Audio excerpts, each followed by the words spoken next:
यायावरी फिर से शुरू।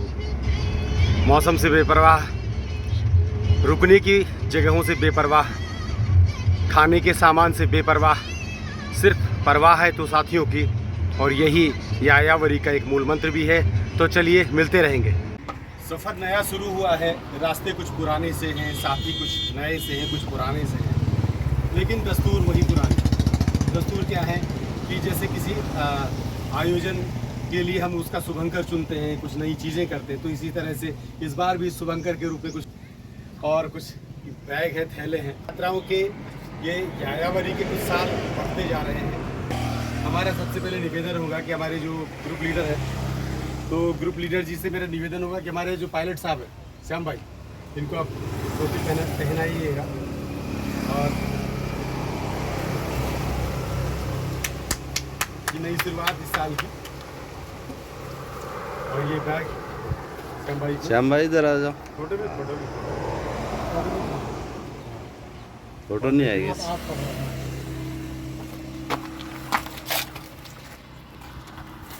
इसके बाद हमारा निवेदन होगा बेदी जी से कि बेदी जी आप हमारे कैप्टन साहब को पहना दीजिएगा।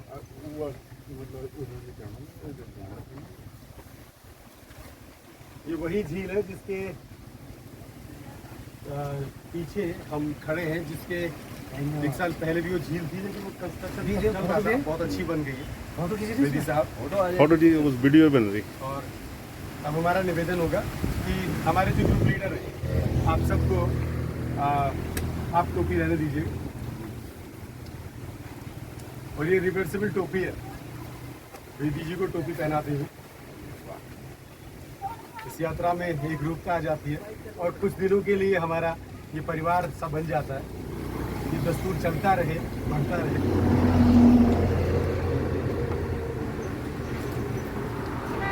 धन्यवाद। ये नया रंग है, पहले की ब्रांड वही है केचुआ।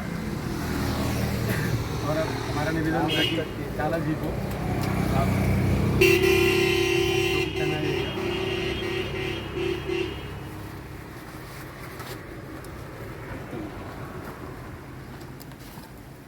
और हम भी इस दौरे का थैंक यू सर, धन्यवाद, थैंक यू सर। और हमारे राजू गाइड यानी कि विक्रम रावत जी बहुत बढ़िया काम कर रहे हैं।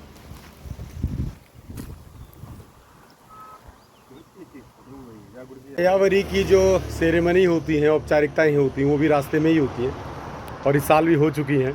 एक जैसी टोपियाँ और एक जैसे थैले, कुछ पुराना सा दस्तूर है और इसी दस्तूर को हम आगे बढ़ते हुए चलते हैं। तो फिर मिलते हैं आगे। चल में काला आम जाने वाली रोड पर ये गांव रुखड़ी है और यहाँ पर गुरु का प्रसाद बंट रहा है, गुरु का लंगर लगा हुआ है। सामाजिक समरसता और सेवा भाव के उच्चतम मानदंडों को लेकर के ये हमारे गुरु परंपरा की ये प्रथा रही है कि आते जाते, जाने पहचाने, बिना पहचाने किसी को भी यहाँ पर भोजन कराया जाता है। और इसी महान परंपरा के तहत आज हमने भी यहाँ पर गुरु का प्रसाद पाया। तो आप सब पर गुरु की कृपा बनी रहे। नेशनल हाईवे नंबर 7 ये पंचकुला जाने वाली सड़क है। फर्राटा भरती हुई गाड़ियाँ और उतनी ही तेज़ गर्मी, लेकिन एक बात जो सुकून देने वाली है वो कि सड़क के दोनों तरफ दूर दूर तक हरियाली है और आगजनी बिल्कुल नहीं है। तो मेरे मन में एक प्रश्न बार बार उठ रहा है कि आखिर वो कौन लोग हैं जो गढ़वाल में पहाड़ों पे आग लगा जाते हैं, और आग लगती क्यों है, न जाने क्यों। ये प्रश्न मुझे बार बार परेशान कर रहा है। पंचकुला के माता मनसा मंदिर में भगवती के दर्शन करने का सौभाग्य प्राप्त होने जा रहा है। ये भैरव मंदिर,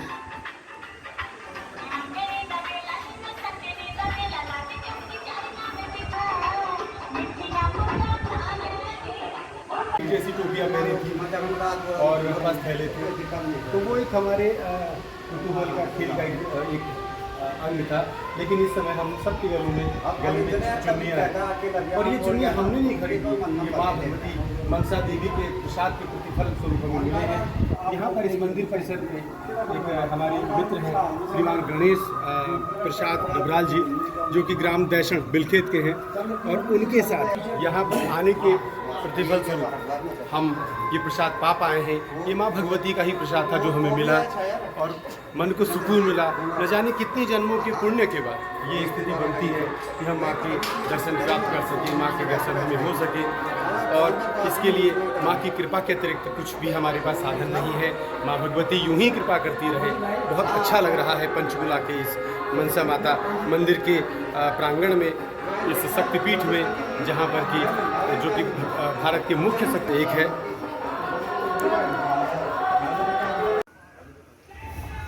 ये पटियाला मंदिर पंचकुला के मां मनसा देवी के प्रांगण में, प्रांगण की दूसरी तरफ ये बड़ा विशाल और भव्य मंदिर बना हुआ। कहते हैं इसको कि पटियाला के महाराजा ने इसको बनाया था, और यह भी कह रहे थे लोग कि इसे पटियाला से नज़र आता है।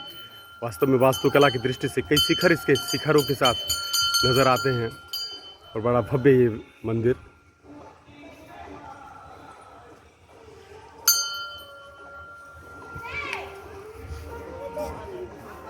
और ये सामने बरगद का पेड़, जिस पर अनेक मालाएं लटकी हुई सी हैं। नगर से आगे धर्मशाला की ओर चलते हुए, और एकदम से दूर तक फैली हुई सड़कें, फैले हुए खेत, कई तरह के पुल हैं। बगल में आपको रेलवे का पुल मिलेगा, और खूब खेती मिलेगी, सड़क के पुल हैं। कुल मिलाकर के ये पंजाब जो गुरुओं की बड़ी भूमि रही है, पवित्र भूमि रही है, समृद्धि की भूमि रही है, वीरता की भूमि रही है, और कुछ बड़ा करने वाली भूमि रही, तो ऐसा ही नज़र आ रहा है। बहुत शानदार ये नज़ारे